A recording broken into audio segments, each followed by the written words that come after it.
Sono giornate caldissime, adesso è mattina ma il termometro è ben oltre i 25 gradi. C'è però un'altra spada di Damocle sulla testa dei padovani, ovvero il caro bollette, il caro energia. Vogliamo chiedere a loro se utilizzano o meno il condizionatore. Non mi serve, non mi sembra indispensabile, Lei riesce a dormire bene. perfettamente. Tu usi il condizionatore? Sì, lo usiamo, sì. Non hai paura della bolletta? Sì, abbastanza. Questo grande caldo, lei usa il condizionatore? No, non ancora, Perché? perché non è ancora il caso, non è ancora il momento.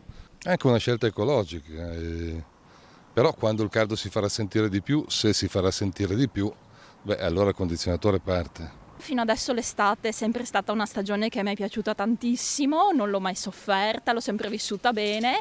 Effettivamente quest'anno sento la differenza, però tendo a vivere in maniera ecologica, anche perché ho la fortuna di vivere in una casa fresca con il giardino e quindi... Ieri l'ho usato per la prima volta, Perché per la prima volta?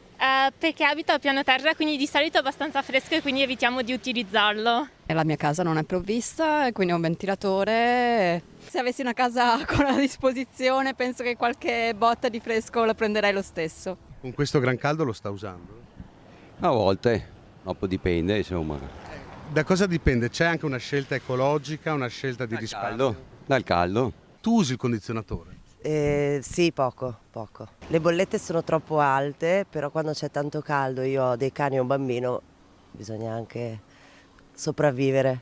Sì, adopero il condizionatore anche in ufficio. Non la spaventa il caro bollette unito al condizionatore?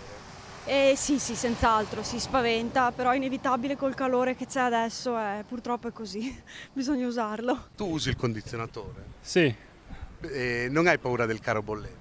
no, No. cioè no, non relativamente, piuttosto che morire di caldo.